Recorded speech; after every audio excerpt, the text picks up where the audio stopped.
ماریا ناگ اور امبر منزلوں پر منزلیں طے کرتے سفر کرتے رہے۔ ان کی منزل وہ دریا تھا جس میں ان کا بادبانی جہاز کھڑا تھا اور جس کے کنارے کھجور کے ایک درخت تلے ماریا نے خزانہ دفن کر رکھا تھا۔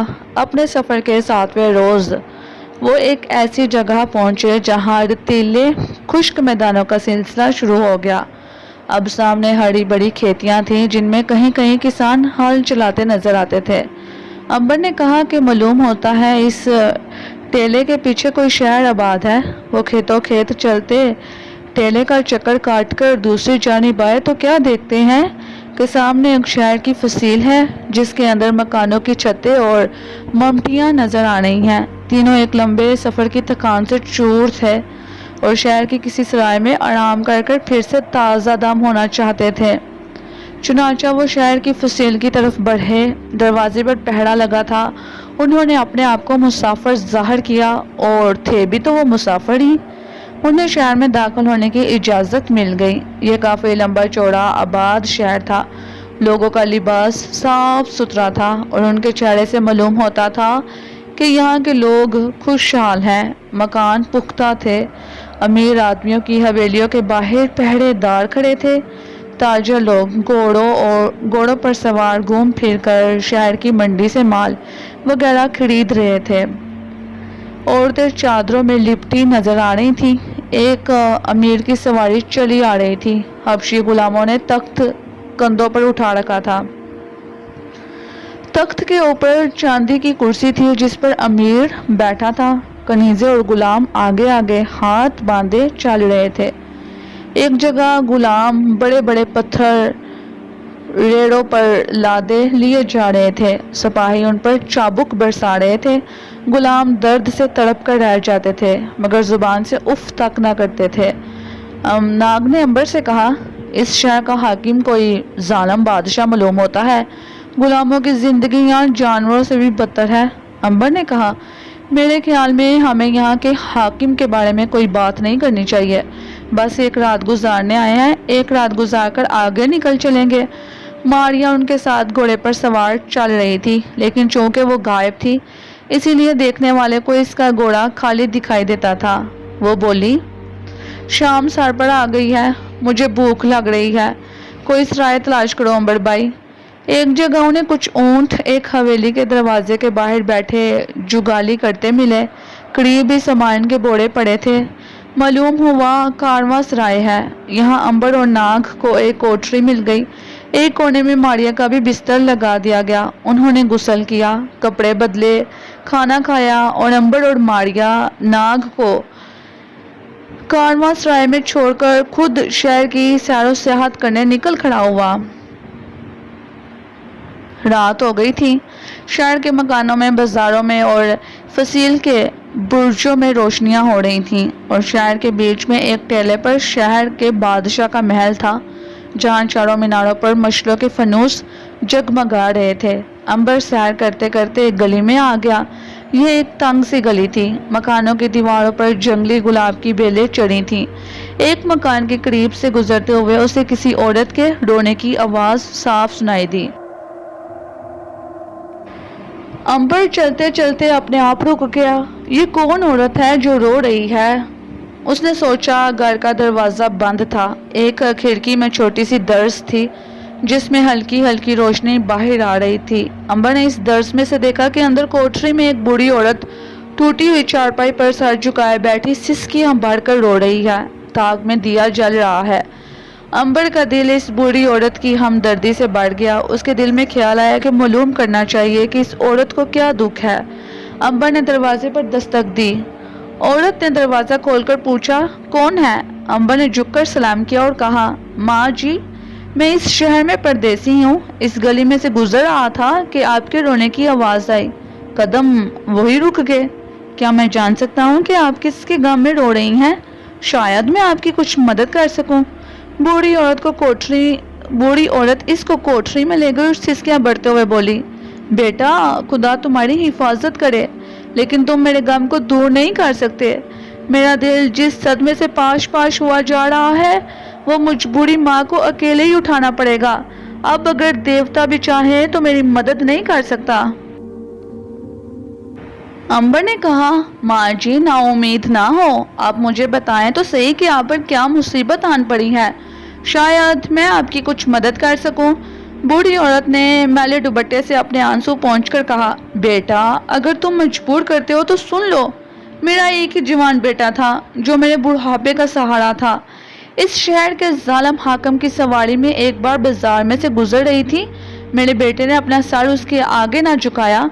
हाकिम ने तैश में आकर उसे गिरफ्तार करवा दिया और हुक्म दिया कि इसकी गर्दन उड़ा दी जाए। आज रात पिछले पहर मेरी आंख के तारे, मेरे जिगर के टुकड़े, खमाश की गर्दन उड़ा दी जाएगी और मैं कुछ कर ना सकूंगी। इतना कहकर बूढ़ी औरत फूट फूट कर रोने लगी। उसकी दर्द भरी कहानी सुनकर अंबर का दिल बढ़ आया। उसने इसी वक्त उसके बेटे की मदद करने का फैसला किया। माँ जी ये बताएं कि आपका बेटा किस जगह कैद है। बूढ़ी औरत ने सिसकियां भरते हुए कहा कि शाही महल के कैद खाने में किसी जगह है। अंबर ने कहा, माँ जी फिक्र ना करें, आपका बेटा सुबह आपके कदमों में जिंदा ले आऊंगा। एक बार तो गमजदा माँ ने चौंक कर अंबर की तरफ देखा, लेकिन फिर सर झुकाकर रोने लगी। मेरे दिल को झूठी तसल्लियां ना दो बेटा, अब मैंने अपने बेटे की मौत को कबूल तो कर लिया है। मेरी किस्मत में यही लिखा था कि अपने जिगर के टुकड़े का कटा हुआ सर देखो। बूढ़ी औरत का रो रो कर बुरा हाल हो रहा था। अंबर ने उसके कंधों पर हाथ रखकर कहा, माँ जैसा मैं कहता हूँ वैसे ही करो। तुम इस वक्त शहर से निकलकर टेले के पीछे आखिरी खेत में चट्टान के पास मेरा और अपने बेटे खमाश का इंतजार करो। मैं इसे लेकर तुम्हारे पास आधी रात के बाद किसी भी वक्त पहुंच जाऊंगा। उठो, जल्दी करो, मेरी बातों पर यकीन करो, मैं झूठ नहीं कह रहा।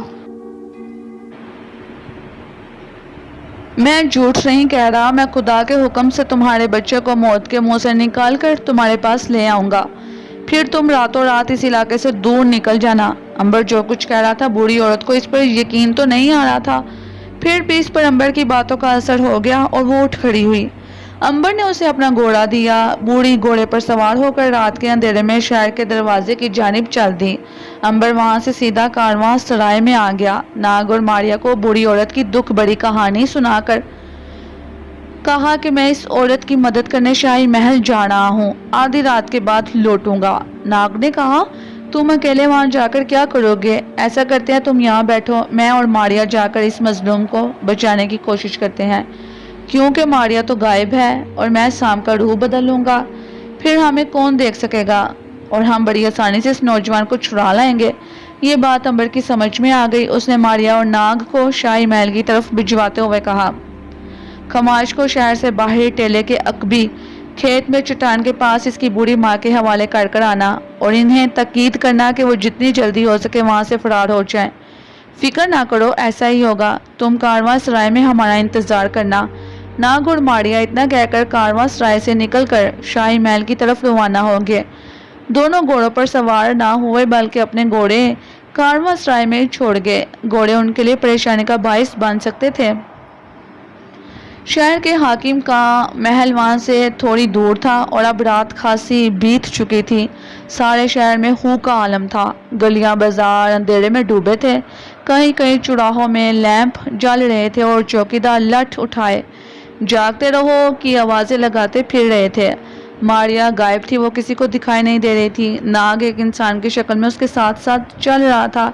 एक जगह चौकीदार ने उसे रो कर पूछा, वहां कहाँ जा रहा है? नाग ने कहा, हम इस शहर के रहने वाले हैं, परदेश से सफर कर कर अब आए हैं और अपने घर जा रहे हैं। चौकीदार ने ताज्जुब से कहा, तुम तो अकेले हो, फिर तुम हम क्यों कह रहे हो? तुम्हारे साथ और कौन है? अब नाग को अपनी गलती का एहसास हुआ कि इसने तो खामखा मारिया का भी साथ जिक्र कर दिया है। जल्दी से बोला कि असल में इसका चचाजाद भाई भी साथ था जिसको वो अपने घर छोड़कर आ रहा है। चौकीदार ने उसे कुछ शक की नजर से देखा लेकिन आगे जाने की इजाजत दे दी। अगर वो नाग से ये पूछ बैठता कि इसका घर किस मोहल्ले में है तो वो इसका जवाब ना दे सकता था। बहरहाल इसी तरह शहर के बाजारों में से गुजरते वो रात की खामोशी में बादशाह के महल के करीब पहुंच गए। अब उन्हें बड़ी एहतियात की जरूरत थी क्योंकि बादशाह के महल में दाखिल होना और फिर कैद खाने तक जाना कोई आसान काम ना था। नाग ने मारिया से कहा कि वो सांप बनकर इसके कंधे पर बैठ जाता है, इस तरह से वो भी गायब हो जाएगा और वो दोनों बड़ी आसानी से शाही महल में दाखिल हो जाएंगे। ماریا نے کہا کہ انہیں یہ اطلاع کہاں سے ملے گی کہ بدنصیب خماش جس کی آج پچھلے پہر گردن اڑائی جانے والی ہے کس مقام پر قید ہے۔ اس اطلاع کو حاصل کرنے کے لیے اسے انسان کی شکل میں آ کر محل کے کسی شخص سے بات کرنا ضروری ہے۔ تم فکر نہ کرو، ایسا کرتے ہیں کہ محل میں داخل ہو کر میں کسی نہ کسی شکل میں ظاہر ہو جاؤں گا اور پوچھ گچھ کرنے کی کوشش کروں گا۔ یہ کہہ کر ناگ سانپ کی شکل میں بدل گیا اور ماریا کے کندھے پر جا بیٹھا، اس کے ساتھ ہی وہ غائب ہو گیا۔ اب ان دونوں کو کوئی دیکھ نہیں سکتا تھا۔ ماریا محل کے دروازے پر پہنچ کر رک گئی۔ بڑا دروازہ بند تھا اور اس کے دونوں جانب سونے کی دو بڑے فانوس روشن تھے۔ 4 سپاہی تلواریں لیے پہرا دے رہے تھے۔ سوال یہ تھا کہ اس دروازے کے اندر کیسے داخل ہوا جائے۔ ماریا نے سرگوشی میں کندھے پر بیٹھے ہوئے ناگ سے مشورہ کیا۔ ناگ نے کہا، ایسا کرو کہ مجھے محل کے قریب اتار دو، میں کسی طرح سے اندر جا کر دروازہ کھلوانے کی کوشش کرتا ہوں۔ جب دروازہ کھلے تو تم فوراً اندر داخل ہو جانا، کیونکہ تمہیں کوئی نہیں دیکھ سکے گا۔ ماریا نے ناگ کو کندھے سے اتار دیا۔ ناگ ماریا کے کندھے پر بیٹھا تھا تو ماریا کی وجہ سے دکھائی نہ دیتا تھا۔ اب زمین پر آیا تو ظاہر ہو گیا، لیکن رات کے اندھیرے نے جلد ہی سے اسے اپنی سیاہ چادر میں چھپا لیا۔ ناگ زمین پر رینگتا ہوا شاہی محل کی طرف چل پڑا۔ ماریا بھی اس کے پیچھے پیچھے چل پڑی۔ ماریا محل کے دروازے کے قریب جا کر کھڑی ہو گئی۔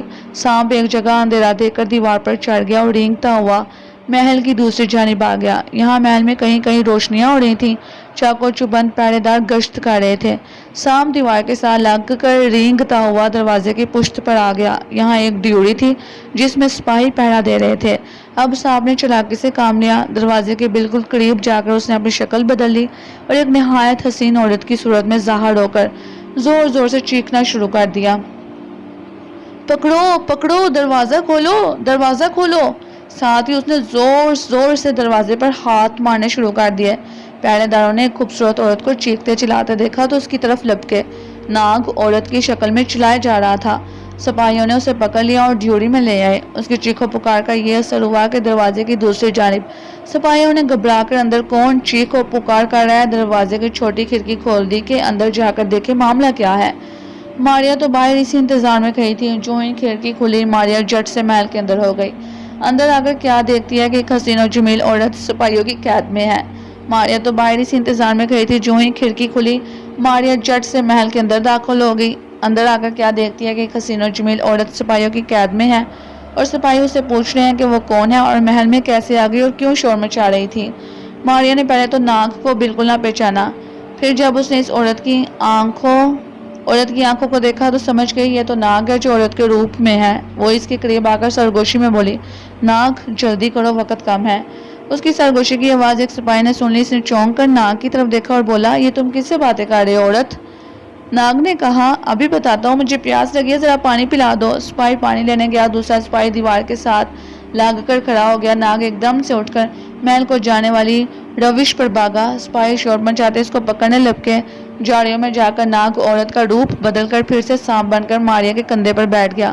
سپاہی ششدر ہو کر رہ گئے کہ ابھی عورت وہیں تھی، کہاں چلے گئی۔ وہ جاڑیوں میں تلاش کرتے رہ گئے اور ماریا ناگ کو لے کر محل کے اندر آ گئی۔ اب مشکل اس قید خانے کو تلاش کرنے کی تھی جہاں بدقسمت بوڑھی عورت کا بیٹا خماش قید تھا۔ ماریا نے ناگ سے مشورہ کیا تو اس نے کہا کہ وقت بہت کم ہے، میرے خیال میں ہمیں کوئی ایسا دروازہ تلاش کرنا چاہیے جس کی سیڑھیاں نیچے جاتی ہوں، ضرور ادھر ہی کہیں تہہ خانہ بھی ہوگا۔ آخر انہیں ایک دروازہ مل گیا۔ اس کا ایک کوڑا کھلا ہوا تھا اور سیڑھیاں نیچے جاتی تھیں۔ وہ دونوں سیڑھیاں اتر کر نیچے آئے اور اندھیرے میں تھوڑی دور چلنے کے بعد ایک اور دروازہ ملا۔ یہ بند تھا۔ ماریا نے اسے دھکیلا تو وہ کھل گیا۔ اندر کونے میں ایک دیا جل رہا تھا۔ یہ ایک راستہ تھا جو گھوم کر دوسری طرف ایک تہہ خانے کو نکل گیا تھا۔ آخر ماریا اس کوٹری کے پاس پہنچ گئی جہاں ایک نوجوان دیے کی مدھم روشنی میں اپنی زندگی کے آخری گھڑیاں پوری کر رہا تھا۔ ناگ نے سرگوشی میں کہا، میرا خیال ہے یہی وہ نوجوان خماش ہے جس کو آج قتل کر دیا جائے گا۔ ابھی وہ باتیں کر رہے تھے کہ طریق غلام گردش میں مشعل کی روشنی ہوئی اور سامنے سے سپاہیوں کا ایک دستہ جیل کے دروگے کے ساتھ وہاں نمودار ہوا۔ انہوں نے کوٹری کھول کر نوجوان کو زنجیر میں جکڑا اور ساتھ لے چلے۔ ماریا اور ناگ کو یقین ہو گیا کہ یہی وہ نوجوان ہے۔ اب اسے ان ظالموں سے بچا کر لے جانا تھا اور لے جانا بھی اس طرح تھا کہ اس کا کوئی پیچھا نہ کرے تاکہ وہ اپنی ماں کو ساتھ لے کر شہر سے بھاگ سکے۔ ماریا اور ناگ بھی سپاہیوں کے ساتھ ساتھ اس مقام پر آ گئے جہاں ایک جلاد بڑا سا کلہاڑا لیے گردن کاٹنے کو تیار کھڑا تھا۔ ماریا بولی کچھ کرو ناگ، یہ لوگ تو اس کی گردن کاٹ ڈالیں گے۔ ناگ نے سرگوشی میں کہا گھبراؤ نہیں، ابھی کچھ نہ کچھ ہو جائے گا۔ وہاں کل 6 سپاہی، ایک داروغہ اور ایک جلاد تھا۔ سپاہیوں نے کندھوں پر تلواریں رکھی تھی، کمر پر تیر کمان لگے تھے، وہ پہرا دے رہے تھے۔ داروغے نے بادشاہ کا حکم پڑھ کر سنایا۔ نوجوان خماش کا رنگ زرد تھا۔ جلاد نے آگے بڑھ کر خماش کی گردن پر ہاتھ رکھا تاکہ اسے جھکائے۔ اب وقت بالکل نہیں تھا۔ ناگ نے ایک زوردار پھنکار ماری اور اچانک وہ ایک بہت بڑے اژدھے کی شکل میں وہاں نمودار ہو گیا۔ اس کے منہ سے آگ کے شعلے نکل رہے تھے۔ قتل گاہ میں ایک اژدہا کو دیکھ کر سپاہیوں کی آنکھیں پھٹی کی پھٹی رہ گئی۔ داروغہ پیچھے کو ہٹا، جلاد کا کلہاڑا وہیں کا وہیں رک گیا۔ ناگ ان لوگوں کو کسی قیمت پر زندہ نہیں چھوڑنا چاہتا تھا۔ اس نے آگ کا شعلہ پچکاری کی طرح سے منہ سے نکالا اور سب سے پہلے جلاد پر پھینکا۔ جلاد شعلوں میں جل اٹھا۔ اس کے بعد ناگ نے سپاہیوں پر شعلوں کی پچکاری ماری، ان سبھی کو آگ لگ گئی۔ داروغہ باہر بھاگنے لگا تو ماریا نے اس کی پیٹھ پر لات ماری، وہ لڑکھڑا کر گر پڑا۔ ناگ نے اسے بھی آگ کے شعلوں کے سپرد کر دیا۔ شعلے اس قدر بھیانک تھے کہ وہ لوگ ایک پل میں جل بھن کر راکھ ہو گئے۔ نوجوان حیرت زدہ یہ سارا تماشا دیکھ رہا تھا۔ اس کی سمجھ میں نہیں آ رہا تھا کہ یہ سب کچھ کیا ہو رہا ہے۔ اب ناگ ایک دم سے انسان کی شکل میں آ گیا۔ اس نے نوجوان کا ہاتھ تھام کر کہا ہمارے ساتھ جلدی سے بھاگ چلو، شہر کے باہر تمہاری بری ماں تمہاری راہ دیکھ رہی ہے۔ حیران ہونے کی ضرورت نہیں ہے، ہم بھی تمہاری طرح انسان ہیں اور تمہاری مدد کو آئے ہیں، جلدی کرو میرے ساتھ آؤ۔ ناگ اور ماریا اس نوجوان کو لے کر تہہ خانے سے باہر آ گئے۔ اب مرحلہ شاہی محل سے باہر نکلنے کا تھا۔ ناگ نے کہا ماریا ہم اس نوجوان کو لے کر محل کے دروازے سے باہر نہیں نکل سکتے، میرا خیال ہے کہ میں ایک طرف سے دیوار کو گرا دیتا ہوں۔ ماریا نے کہا اس طرح تو شور ہوگا، سپاہی آ جائیں گے، پھر کیا کریں؟ ناگ نے ایک پل سوچا، پھر کہنے لگا میں نے ایک درخت دیکھا تھا جو ایک جگہ دیوار پر جھکا ہوا ہے، خماش کو اس درخت پر سے کود کر دوسری طرف جانا ہوگا۔ نوجوان خماش کو حیرانی پر حیرانی ہو رہی تھی۔ پہلی حیرانی یہ کہ ایک اژدہا اس کی قتل گاہ میں آ گیا، جس نے نہ صرف اس کی جان بچائی بلکہ دیکھتے دیکھتے 6-7 آدمیوں کو بھون کر رکھ دیا۔ اب یہ حیرانی تھی کہ یہ شخص ناگ باتیں کس سے کر رہا تھا، کیونکہ خماش کو تو ماریا بالکل دکھائی نہیں دے رہی تھی۔ ناگ نے خماش کی حیرت اس کے چہرے سے پالی اور بولا حیران بعد میں ہوتے رہنا، اس وقت بھاگو میرے پیچھے۔ ناگ نوجوان کو لے کر محل کی دیوار کے ساتھ ساتھ چل پڑا۔ تھوڑی دور جا کر ایک سنگ مرمر کی بڑا دری کے پاس گنا درخت اگا ہوا تھا، جس کی شاخیں دیوار پر جھکی ہوئی تھیں۔ ناگ نے خماش سے کہا کہ وہ اس درخت پر چڑھ کر دوسری طرف کود جائے۔ نوجوان خماش درخت پر چڑھنے لگا، ماریا اور ناگ بھی اس کے پیچھے چڑھنے لگے۔ درخت کی ٹہنیاں کافی نیچے تک جھکی ہوئی تھیں۔ وہ بڑے آرام سے محل کی دوسری طرف چلے گئے۔ ایک جگہ انہیں استبل دکھائی دیا جس میں گھوڑے بندھے ہوئے تھے۔ ناگ نے اندر جا کر 4 گھوڑے کھولے، ان پر زین کسے اور اسے لے کر باہر آ گیا۔ ادھر خماش کی سوگوار ماں اپنے بیٹے کے انتظار میں شہر سے دور کھیتوں کے پاس چٹان کی اوٹ میں بیٹھی گھڑیاں گن رہی تھی۔ تھوڑی دیر میں اس نے دیکھا کہ اس کا لختے جگر ایک نوجوان کے ساتھ گھوڑے پر سوار چلا آ رہا ہے۔ بیٹا ماں کے قدموں میں گر پڑا۔ ناگ نے عورت کو بتایا کہ اسے امبر نے بھجوایا ہے اور اب انہیں چاہیے کہ جتنی جلدی ہو سکے بادشاہ کی حکومت سے باہر نکل جائے۔ عورت نے بچے کو سینے سے لگا لیا، ناگ کو دعائیں دی اور پھر دونوں ماں بیٹا گھوڑوں پر سوار ہوئے اور رات کے اندھیرے میں غائب ہو گئے۔ ناگ اور ماریا واپس کارواں سرائے کی طرف چل پڑے۔ امبر کو یہ خوشخبری سنا دی گئی کہ بوڑھی عورت کو اس کے بیٹے خماش کے ساتھ شہر سے بھگا دیا گیا ہے۔ امبر بڑا خوش ہوا۔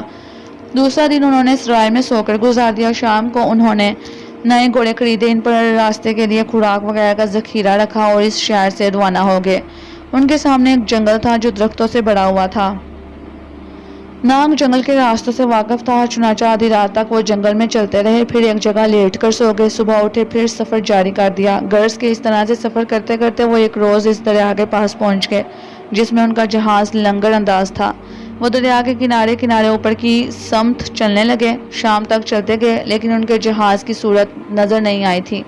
تھک گئے تو وہیں دریا کے کنارے ڈیرا جما لیا اور کچھ تھوڑا بہت کھا پی کر سو گئے۔ صبح اٹھے تو دھوپ ان کے سروں پر چمک رہی تھی اور گرمی بڑھ گئی تھی۔ ناگ، ماریا اور امبر تینوں گھوڑے پر سوار ہوئے اور پھر سے سفر شروع کر دیا۔ دوپہر کے بعد انہیں دور سے اپنے جہاز کے مستول نظر آ گئے۔ امبر خوشی سے ناگ سے لپٹ گیا۔ ماریا کے بھی پاؤں خوشی سے زمین پر نہ ٹکتے تھے۔ انہیں یوں محسوس ہو رہا تھا جیسے برسوں کی دربدری کے بعد وہ اپنے وطن پہنچ گئے ہیں۔ ابھی ان کے چہروں پر مسرتوں کے چراغ جل رہے تھے کہ امبر نے جہاز کی طرف غور سے دیکھتے ہوئے کہا ناگ، غور سے دیکھ رہے ہو جہاز کو؟ تم کو کوئی تبدیلی نظر نہیں آئی؟ مثلاً کون سی تبدیلی؟ ماریا نے پوچھا۔ اب جو انہوں نے جہاز کی طرف آنکھیں سکیڑ کر غور سے دیکھا تو انہیں محسوس ہوا جہاز کے مستول پر انہوں نے جو سفید झंडा चढ़ा रखा था, उसकी बजाय वहाँ एक सियाह रंग का झंडा लहरा रहा था। वो बड़े हैरान हुए कि ये मामला क्या है। मारिया ने कहा, मेरा ख्याल है डाकुओं ने हमारे जहाज पर कब्जा कर रखा है। यह सियाह झंडा समुद्री डाकुओं की निशानी समझा जाता है। अंबर बोला, अब ये तो वहाँ चलकर ही मालूम होगा, लेकिन क्या हमारा मिलकर एक साथ वहाँ जाना ठीक होगा? नाग के इस खदशे पर मारिया ने कहा, जहाज के करीब तो पहुंचे, फिर मैं वहां जाकर सारी खबर ले आऊंगी, मुझे तो कोई देख ना सकेगा। कुछ देर बाद वो जहाज के करीब पहुंच गए। जहाज के अरशे पर कुछ इस किस्म के लोग चाल फिर रहे थे जो शक्ल से जुराइम पेशा लगते थे। सरों पर रुमाल बंधे हैं, कानों में लोहे की बालियां हैं। मारिया ने कहा कि ये तो समुद्री कज़ाक है जिन्होंने हमारे जहाज पर कब्जा कर लिया है। जहाज के निचले हिस्से के सुराखों में उन्हें कुछ ऐसी शक्लें बाहर दिखती नजर आईं जिन पर परेशानी और मुसीबत के आसार नजर आ रहे थे। साफ लगता था कि ये लोग मुसीबत ज़्यादा गुलाम हैं और उन्हें गिरफ्तार कर किसी दूसरी जगह ले जाया जा रहा है। अंबर ने कहा, मामला कुछ मशकूक है। नाग ने कहा, बहरहाल हमें जहाज पर पहुंचकर पता करना होगा कि असल बात क्या है। इसके बाद सोचेंगे कि जहाज को इन लोगों से क्यों कर बचाया जाए। अंबर बोला, तुम दोनों तो बगैर किसी दिक्कत के जहाज पर सवार हो सकते हो, रह गया मेरा मामला तो मैं जहाज पर नौकरी हासिल करने की कोशिश करता हूँ। यूं हम तीनों जहाज पर सवार हो जाएंगे। अब सवाल रह जाता है कि जो खजाना हमने किनारे के झुंड में दफन किया है, इसका क्या करें? मारिया कहने लगी, जाहिर है वो हम साथ लेकर नहीं जा सकते। जब जहाज को इन डाकुओं से पार कर लेंगे तो वापस इसी जगह आकर खजाना निकाल कर चलते बनेंगे। नाग ने कहा कि इसके सिवा हम क्या कर सकते हैं? बहरहाल अंबर भाई, तुम जहाज पर नौकरी हासिल करने की कोशिश करो, हम तुम्हारे पीछे पीछे आ रहे हैं। हम ऊपर जहाज के एक डेक के शुमाली कोने में तुम्हारा इंतजार करेंगे। अंबर ने कहा, और अगर उन्होंने मुझे नौकर रखने से इनकार कर दिया तो क्या होगा? नाग ने कहा, ये फिर सोचेंगे, अब क्या करें? फिलहाल तो तुम जहाज की तरफ चलो। अंबर अपने साथियों से रुखसत होकर सीधा अपने जहाज के पास गया। जहाज को सीढ़ी लगी थी और इस पर मजदूर बड़े बड़े मटके उठाए ला रहे थे। बादबान मस्तूलों के साथ लिपटे थे। अर्शे पर एक स्याह रो हबशी खड़ा मटकों का हिसाब लिख रहा था। किनारे पर एक काना मोटा ताज़ा हिस्पानवी हाथ में हंटर पकड़े, मोटी गर्दन में जवाहरात के मनकों की माला डाले बैठा गुलामों को गालियां बक रहा था। अंबर समझ गया कि ये जहाज का कप्तान है, क्योंकि सारे जहाजी उसके आगे झुककर उसे सलाम कहकर ऊपर गुजर रहे थे। अंबर ने भी झुककर सलाम किया और कहा, वो त्योन्स के अरब सौदागर का बेटा है। बाप मर गया है, नौकरी चाहिए। काने कप्तान ने हंटर हवा में लहरा कर पूछा, फर्श साफ कर लिया करोगे सौदागर के बच्चे? अंबर ने झुककर कहा, जरूर साफ कर लूंगा हजूर। काने कप्तान ने कहका मारकर हंटर उसके पाँव में शराब से मारा और कहा, तो फिर मेरा मुंह क्या तक रहे हो? चलो जहाज के ऊपर, मुझे तुम जैसे नौजवानों की ज़रूरत है। अंबर ने कहा, जनाब मैं अपनी बड़ी पुफी को जाकर कह आऊँ कि मुझे नौकरी मिल गई है, मैं जा रहा हूँ, क्या इजाज़त है? काने कप्तान ने हंटर एक बार फिर जोर से ज़मीन पर मारा। कम बखत, तुम्हारी पुफी को चोर ले जाएंगे, जाओ अपनी पुफी के पास रहो, नौकरी की तुम्हें क्या ज़रूरत है? अंबर ने झट लज्जाजत से कहा, माफ़ करना जनाब, फिर कभी पुफी का नाम नहीं लूँगा। इतना कहकर अंबर जहाज़ के ऊपर चढ़ गया। उसने सोचा कि ज़रा ठहर कर मौका मिला तो कोई बहाना बनाकर जहाज़ पर से उतरेगा, पीछे जाएगा और जालियों के पास मारिया और नाग से मिल लेगा। सबसे ज़्यादा फिक्र उसे अपने खजाने की थी। शाम के वक्त फर्श साफ करते करते वो किसी बहाने नीचे उतरा और छुपता छिपाता जालियों के पास चला गया। यहाँ उसने मारिया और नाग को आवाज़ें दी, मगर किसी ने जवाब ना दिया। वो बड़ा हैरान हुआ कि या अल्लाह, ये लोग कहाँ चले गए हैं? अभी तो वो इन्हें यहाँ छोड़कर गया था। फिर वो दोनों बड़ी आसानी से अंबर को मिल सकते थे। मारिया वैसे ही गायब रहती है और नाग कोई भी परिंदा बनकर उसके पास जहाज पर आ सकता था। अंबर इन दोनों को काफ़ी तलाश किया, आवाज़ें दी, मगर कोई नतीजा ना निकला। ना उम्मीद होकर वो वापस अपने जहाज पर आ गया। अब करना खुदा का क्या हुआ कि जिस खजूर के झुंड में अंबर, नाग और मारिया ने खजाना दुबा रखा था, ठीक उसी जगह पर जहाज वालों ने ज़मीन खोद कर मट्टी निकालनी शुरू कर दी। जहाज में काने कप्तान का एक गार्ड था जो नजूमी था। उसने नजूम का हिसाब लगाया, कप्तान से कहा कि खजूरों के इस झुंड के नीचे खजाना दफन है। बस फिर गया था। ठीक आधी रात को कप्तान अपने चंद आदमियों के साथ वहां पहुंचा और मशरों की रोशनी में उन्होंने जमीन खोदनी शुरू कर दी। अंबर इस वक्त जहाज के अर्शे पर लेटा जाग रहा था। उसने अर्शे के जंगले के साथ लग कर देखा कि कप्तान के आदमी मशरों की रोशनी में जमीन खोद रहे थे। बुरा नजूमी उनके पास खड़ा था। अंबर का दिल धड़कने लगा, क्योंकि उसे मालूम था कि खजाना वहां से अभी निकल आएगा। खजाना तो उन्होंने वहाँ डुबा ही रखा था। काश इस वक्त मारिया और नाग होते तो खजाने को बचा लेते। वो खुद क्या करे, इस जहाज को बचाए कि खजाने को, और फिर अकेला रहकर किस किस का मुकाबला करे। जहाज पर कम से कम 150 के करीब ताकतवर गुंडे जहाजी थे। इसके पास कोई ऐसा हथियार भी नहीं था कि जिसकी मदद से वो इन सबको हलाक कर सकता। आखिरकार दिल में ये सोचकर वो मुतमिन हो गया कि चलो खजाना इस जहाज पर ही आएगा। जिस वक्त वो जहाज पर कब्जा करेगा तो खजाना भी अपने आप इसके कब्जे में आ जाएगा। इस वक्त उसे सबसे ज्यादा जो ख्याल परेशान कर रहा था वो ये था कि नाग और मारिया कहाँ गायब हो गए हैं। जहाजी जमीन खोद रहे थे, अभी उन्होंने थोड़ी सी जमीन ही खोदी थी कि नीचे से खजाना निकल आया। काने कप्तान ने खुशी का नारा लगाया और आगे बढ़कर नजूमी का मुंह चूम लिया। इस खजाने में से तुम्हें भी हिस्सा मिलेगा मेरे दोस्त। खजाने का संदूक जहाज के निचले तहखाने में रख दिया गया। अंबर ने बहुत जल्द मालूम कर लिया कि खजाना किस मुकाम पर रखा है। जहाज को अभी 2-4 रोज मजीद रुकना था क्योंकि कुछ और गुलाम अफ्रीका से आ रहे थे। अंबर हर रोज दरिया के किनारे की झाड़ियों में जाकर नाग और मारिया को आवाजें देता, लेकिन वो तो जैसे वहाँ कभी थे ही नहीं। ऐसे गायब हुए जैसे गधे के सर पर सींग। खुदा जाने इन्हें कौन उठाकर ले गया था कि वो बिल्कुल ही बेबस हो गए। नाग भी अपने दुश्मन पर हमला ना कर सका और मारिया जो कि गायब थी और किसी को नजर ना आती थी इसके काबू में आ गई। अंबर रात को भी डेक यानी अर्श पर निकलकर यूं ही इधर उधर टहलने लगा, इस ख्याल से कि शायद कहीं से नाग और मारिया आगे हों और इसे आवाजें दें, लेकिन इनको ना आना था ना आए। आखिरकार जहाज की रुखसती का वक्त आ गया। अफ्रीका से मजीद गुलामों का एक गिरोह जहाज पर पहुंच गया। अब अंबर को इन गुलामों की हकीकत मालूम हो गई थी। यह जहाज काने कप्तान का था जो गुलामों की तिजारत करता था और वक्त आने पर बहरी डाकू भी बन जाता था और समंदर में अकेले अकेले जहाज के मुसाफिरों पर हमला करके उन्हें लूट लिया करता था। ये एक बदकिरदार बदमाश आदमी था जिसके लिए किसी इंसान की गर्दन उड़ा देना ऐसे ही था जैसे गाजर या मूली की गर्दन कलम कर दी जाए। जहाज पर नौकरी के दूसरे ही दिन काने कप्तान की दरिंदगी का सबूत अंबर को मिल गया था। हुआ ये कि गुलाम किसी न किसी तरह से नीचे से ऊपर अर्शे पर ताज़ा हवा लेने आ गया। इत्तेफाक से काना कप्तान इस वक्त वहीं खड़ा था। गुलामों का तहखाने से निकलकर ऊपर अर्शे पर आना एक संगीन जुर्म था। उसने काले गुलाम को अपने करीब बुलाया, फिर जहाजियों से कहा कि इसे जहाज के मस्तूल के साथ बांध दो, और गुलाम को बांध दिया गया। कप्तान ने जेब से खंजर निकाला और इसकी नोक गुलाम की आंखों के सामने लाकर कहा, मैं तुम्हारी एक आंख निकाल रहा हूँ, जरा गौर से देखते रहना।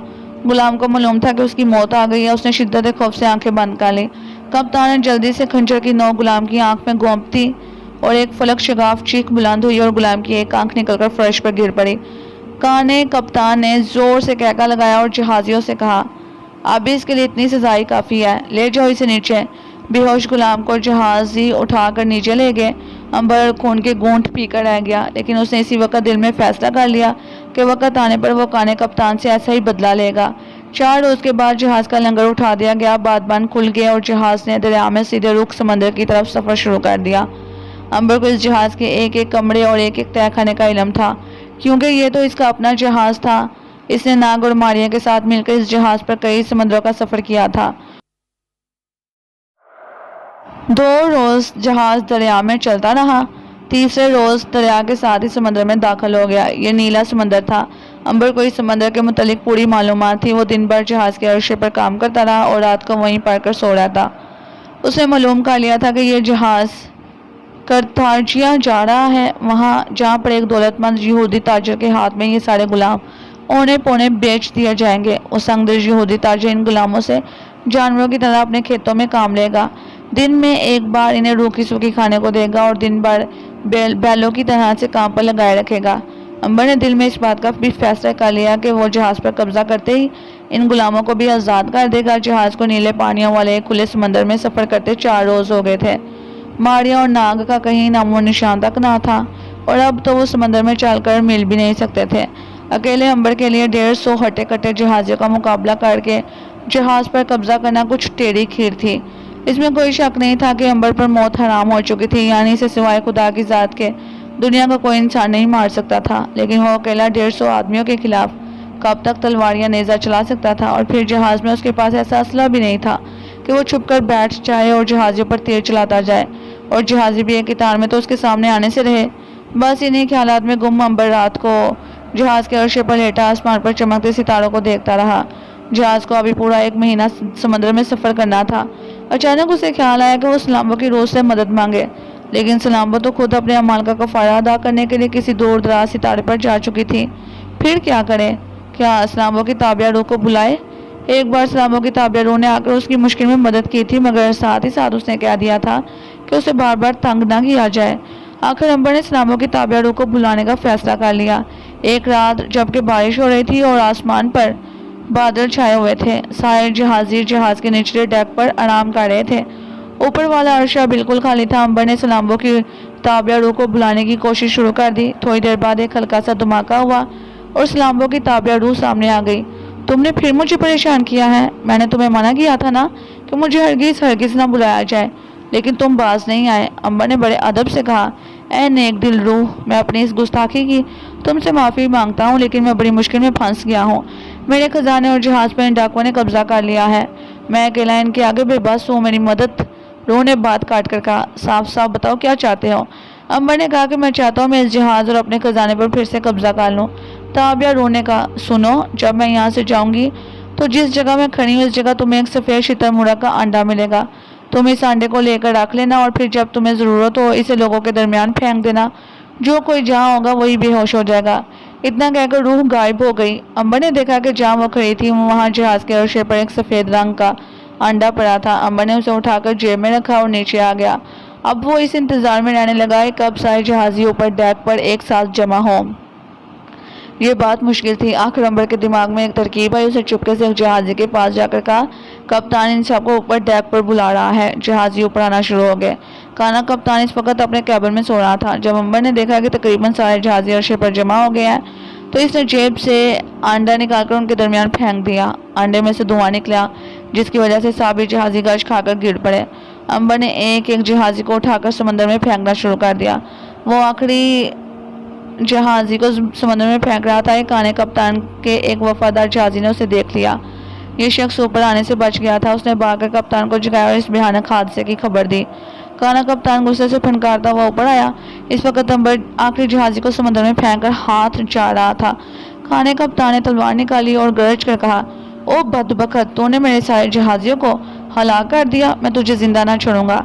एक एक मुल्ला के नाम पर तुम्हारे 1,000 टुकड़े करूंगा। अंबर ने भी कमर के साथ बंधा हुआ खंजर निकाल लिया। काने कप्तान का वफादार मुल्ला तलवार लहराता हुआ आगे बढ़कर अंबर के 2 टुकड़े कर देना चाहता था। अंबर एक तरफ हट गया। मुल्ला ने पैंतरा बदलकर हमला किया और तलवार अंबर के पेट में उतार दी। तलवार की नोक पेट से दूसरी जानिब निकल गई। अंबर वहीं खड़ा रहा। खून का एक कतरा भी ना निकला, बल्कि पलटकर अंबर ने खंजर मुल्ला के दिल में घोंप दिया। मुल्ला चीख मारकर गिरा और मर गया। अंबर ने खंजर फेंककर इसकी तलवार हाथ में ले ली। काना कप्तान इस करामत को हैरानी से तकता रह गया, मगर अपने जहाजियों के कत्ले आम से उसके सर पर खून सवार था। उसने लपक कर अंबर पर हमला कर दिया। अंबर एक माहिर शमशीर बाज था। उसने सोचा है काने कप्तान को जरा शमशीर जनी के हाथ दिखाने चाहिए। बड़ी गुमसान की जंग होने लगी। तलवार से तलवार टकराने लगी। एक बार तो काने कप्तान को भी नानी याद आ गई। वो सोचने लगा कि इसका मुकाबला किसी मामूली आदमी से नहीं है। इसको क्या खबर थी कि अंबर कोई मामूली आदमी है भी नहीं, बल्कि एक फिरौने मिस्र का शहजादा बेटा है, जिससे उसका तख्त ताज छीन लिया गया है और जो 5,000 बरस से जिंदगी के सहराओं में भटक रहा है, जिसे एक फकीर ने दुआ या बद्दुआ दी थी कि वो हमेशा जिंदा रहेगा और जब तक खुदा की मर्जी नहीं होगी वो नहीं मर सकेगा। लेकिन काना कप्तान भी बड़ा माहिर तलवारबाज था। किस्म किस्म के तलवार चलाने वालों से उसका पाला पड़ चुका था। इसने भी खूब अपने कमाल दिखाए। एक ऐसा वार किया जो अंबर के कंधे पर पड़ा था। अगर कोई दूसरा आदमी होता तो तलवार कंधे को चीरती हुई सीने तक निकल जाती। इतना भरपूर वार था। लेकिन वहाँ ऐसा हुआ कि तलवार कंधे से अचट कर वापस आ गई। उसने चीख कर कहा कि तुम कौन हो? अंबर ने तलवार काने कप्तान की गर्दन पर दाखिल करते हुए कहा, तुम्हारे वालिद साहब हूँ। तलवार दस्ते तक कप्तान की गर्दन में चले गई और सारी की सारी दूसरी तरफ से निकल आई। अंबर ने जोर से तलवार खींच ली। खून का एक फव्वारा उछल कर निकल आया, लेकिन काना गिरा नहीं बल्कि तलवार चलाता रहा। अंबर ने दूसरा वार उसके सीने पर किया। काना कप्तान फिर भी डटा रहा। आखिर अंबर का एक भरपूर वार किया और वो लड़खड़ाकर गिर पड़ा और समंदर में फिसल गया। अंबर ने उसके वफादार मुल्ला की भी लाश घसीट कर समंदर में फेंक दी। اب وہ جہاز کے عرصے پر تنہا کھڑا تھا اور ایک طرح سے جہاز کا مالک بن چکا تھا، مگر ابھی کپتان کا ساتھی برا نجومی اور ایک اور ملا باقی تھا۔ یہ ملا نیچے قید غلاموں کے پنجرے کے باہر پہرا دے رہے تھے۔ برا نجومی اپنے کیبن میں زائچہ بنا کر بیٹھا سوچ رہا تھا کہ اب وہ کون سی چال چلے کہ امبر سے اپنی جان بخشی کروائے۔ اسے سارا ڈرامہ ایک سوراخ میں سے دیکھ لیا تھا۔ امبر ملاؤں اور کپتان کا کام تمام کر نیچے کپتان کے کیبن میں آ گیا۔ اس نے جہاز کے نقشوں پر قبضہ کر لیا، ستاروں کا راستہ دکھانے والی رہنما کو جیب میں رکھا، کپتان کی ٹوپی سر پر رکھی اور تلوار ہاتھ میں لے کر نجومی کے کمرے میں آ گیا۔ نجومی زائچہ سامنے رکھے کسی گہری سوچ میں گم تھا۔ امبر نے اندر آتے ہی زور سے دروازہ بند کیا اور کہا، اے ستارہ شناس، تم دیکھ چکے ہو کہ میں نے تمہارے دوست کپتان کو سارے ملاؤں سمیت ہلا کر کے سمندر میں پھینک دیا ہے اور جہاز پر قبضہ کر لیا جو دراصل میرا جہاز ہے۔ اب مجھے یہ بتاؤ کہ کپتان نے وہ خزانہ کہاں رکھا ہے جس پر سوائے میرے اور کسی کا حق نہیں، کیونکہ وہ میرا ہی ہے۔ ستارہ شناس نجومی زائچے کے ذریعے یہ بھی معلوم کر چکا تھا کہ وہ خزانہ اس شخص امبر کی ملکیت ہے جو 5000 برس سے زندہ چلا آ رہا ہے، جو فرعون مصر کا بیٹا ہے۔ نجومی امبر کو دیکھ کر اپنی جگہ سے اٹھا، سر جھکا کر ادب سے بولا، شہزادہ امبر، میں آپ کی تعظیم بچا لاتا ہوں۔ بے شک آپ مصر کے فرعون کے شہزادے ہیں، مجھے میرے زائچے نے سب کچھ بتا دیا ہے۔ زائچہ ایک آئینہ ہے جس میں ماضی اور آنے والے زمانے کے سارے واقعات کا عکس دکھائی دیتا ہے۔ امبر نے کہا، اچھا ہے نجومی، اب جب کہ تمہیں معلوم ہو گیا ہے کہ میں فرعون مصر کا بیٹا ہوں اور 5000 برس سے زندہ ہوں اور